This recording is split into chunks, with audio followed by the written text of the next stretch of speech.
त्रिदेवों में से एक देव हैं शिव। भगवान शिव को देवों के देव महादेव भी कहा जाता है। भगवान शिव को कई और नामों से भी पुकारा जाता है, जैसे महादेव, भोलेनाथ, शंकर, महेश, रुद्र, नीलकंठ इत्यादि। तंत्र साधना में भगवान शिव को भैरव के नाम से भी जाना जाता है। हिंदू धर्म के प्रमुख देवताओं में से एक हैं भगवान शिव। वेद में इन्हें रुद्र के नाम से भी जाना जाता है। शिव इंसान की चेतना के अंतर्यामी हैं, यानी इंसान के मन की बात पढ़ने वाले। इनकी अर्धांगिनी यानी देवी शक्ति को माता पार्वती के नाम से भी जाना जाता है। भगवान शिव के 2 पुत्र कार्तिकेय और गणेश हैं और एक पुत्री अशोक सुंदरी भी हैं। शिव जी अपने अधिकतर योगी या ध्यान की मुद्रा में ही देखे जाते हैं, लेकिन उनकी पूजा शिवलिंग और मूर्ति दोनों रूपों में की जाती है।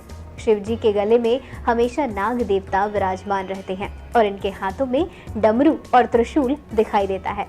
श्रीमद् देवी महापुराण के मुताबिक भगवान शिव के पिता के लिए भी एक कथा है।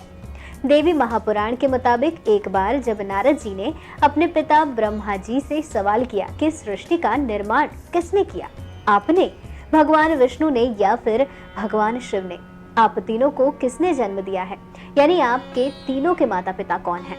तब ब्रह्मा जी ने नारद जी से त्रिदेवों के जन्म की गाथा का वर्णन किया और कहा कि देवी दुर्गा और शिव स्वरूपा ब्रह्मा के रूप से ब्रह्मा, विष्णु और महेश की उत्पत्ति हुई है, यानी प्रकृति स्वरूपा दुर्गा ही माता है और ब्रह्म यानी काल सदाशिव पिता है। एक बार श्री ब्रह्मा जी और श्री विष्णु जी का इस बात पर झगड़ा हो गया कि ब्रह्मा जी ने कहा कि मैं तेरा पिता हूँ क्योंकि ये सृष्टि मुझसे उत्पन्न होती है और मैं प्रजापिता हूँ। इस पर विष्णु जी ने कहा कि मैं तेरा पिता हूँ, तू मेरी नाभि कमल से उत्पन्न हुआ है। झगड़ा होने पर दोनों एक दूसरे को मारने के लिए तत्पर हो गए। उसी समय सदाशिव यानी कि काल ब्रह्म ने उन दोनों के बीच से एक सफेद रंग का चमकता हुआ स्तंभ खड़ा कर दिया।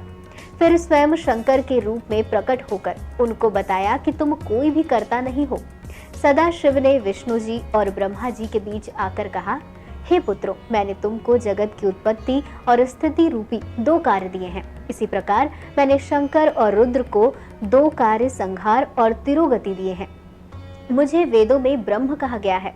मेरे 5 मुख हैं, एक मुख से अकार, दूसरे मुख से उकार, तीसरे मुख से मुकार और चौथे मुख से बिंदु और 5वें मुख से नाद प्रकट हुए हैं।